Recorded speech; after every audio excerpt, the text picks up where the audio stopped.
Hey, Kaylin. Hi, Dr. Lenny. It's great to see you again. We're glad that you came back. I see you brought somebody with you. Yeah, this is my friend Ben. Hey, Ben. Dr. Lenny. How you doing? Nice to meet you. So how do y'all know each other? We know each other from college. Okay. Great. Cool. Well, Kaylin, last time you were in, we discussed your neck pain as well as your headaches, and we did a little bit of an evaluation on you, and I actually have the results, so that's great. The good news is I believe that we'll be able to help you. Okay. So, Ben, did she kind of explain to you about her headaches and all that? She had mentioned it and told me she wanted me to come along to kind of hear what you had to say. Okay. Well, did she talk about the nervous system to you at all, and how anything that we discussed? No. Okay. No. Well, great, because I'd love to explain to you as well. Okay. So basically, we have the brain, and in the brain, there's a spinal cord that comes down, and then from that spinal cord, there's all these nerves that come out, and they control all the organs and tissues and cells in the body.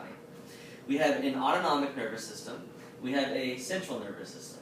The autonomic nervous system is what controls all the organs, and so for instance, like your digestive system.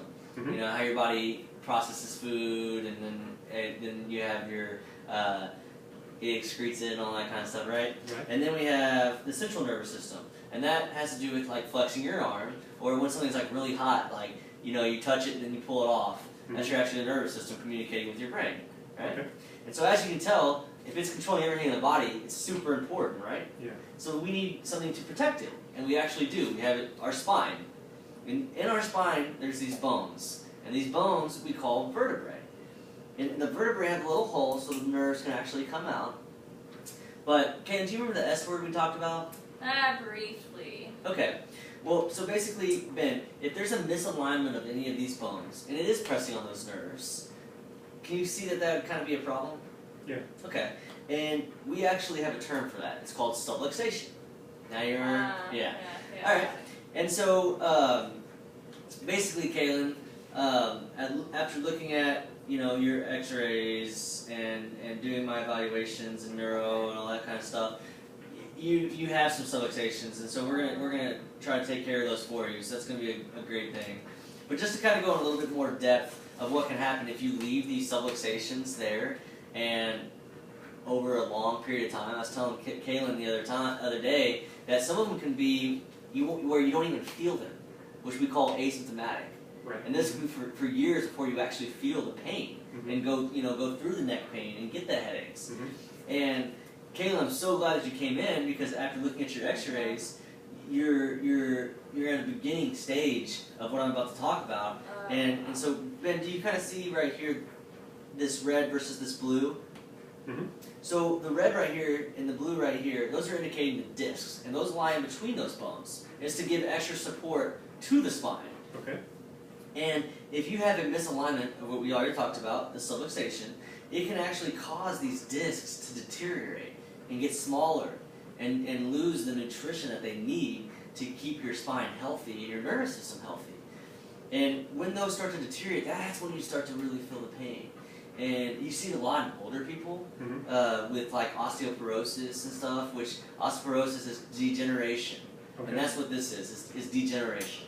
Okay. And just to kind of give you a little bit of an analogy here, we all know what an iceberg is, right? Mm-hmm. So an iceberg, just the very tip, that's the actual pain that Kaylin's feeling. Okay. But underneath, that's the problem. That's where the subluxation is lying. So now let's talk a little bit more, now that we kind of have an understanding of the nervous system and everything, let's talk a little bit more about how we're going to help Kaylin. Okay. And so, Kaylin, after looking at your X-rays and seeing the evaluation, we've come up with the fact that you have tightness in your muscles due to poor posture, maybe due to the fact that you're on a computer every day at work. You mentioned that and everything. And so we actually have a term for that. It's called upper cross syndrome. And then also we have the subluxations that we're talking about, which also could be causing that neck pain, and the muscles could be causing those tension headaches that you're getting. Yeah. So what I've done is I went ahead and I created a treatment plan. And I just want to go ahead and show you it here.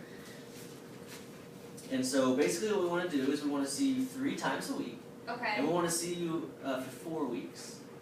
Okay. Okay? And the reason based on that is because we have goals for you.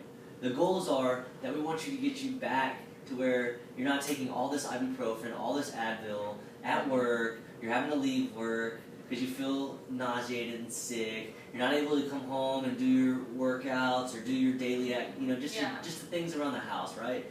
And so our goal is to get you off of the ibuprofen, and our goal is to decrease those pain and decrease those headaches. And I've come up with a few things that I think that we can do that. The first one is obviously adjusting. Be able to adjust those subluxations, get the body to be able to function properly. Yeah. Then we have something called physical therapy modalities. And those are going to be with electrical stim, which are these little pads that we place, and they send shocks to the muscles to help get them to relax. Okay. Also, we're going to use what we call Graston, which is a soft tissue work. So we're going to go in there with a little metal tool, and we're going to work on those muscles to try to get those trigger points out. Okay. The last thing we're going to do is do therapeutic exercises to help strengthen those muscles that are weakened. Okay. Because upper cross syndrome is you have strong muscles in the front and weak muscles in the back. So it's causing you to pull your head forward. So it's really tightening these muscles up. So by doing the electrical stim to relax those muscles and doing the Graston to get the trigger points out of there, and then the therapeutic exercise to strengthen them, we're really going to be very effective, I believe, in treating this neck pain, these headaches. Okay. So our adjustments are $65 per adjustment, but that also includes all those the electrical modalities I mentioned, as well as the Graston and the therapeutic exercises, Okay. all included, everything in one. Okay. Okay. And so what I went ahead and did, I went and calculated it for you, just to give you an idea of what 12 visits would cost, and it's $780. Okay. So is that something that is reasonable for y'all? Yeah, I would think so. Okay, great. Well, we'll go ahead and get started, and Okay, look great. forward to getting you on a good health plan. Yeah, thank you. Great. Thanks, Doc. Nice to meet you, Ben. Nice to meet you.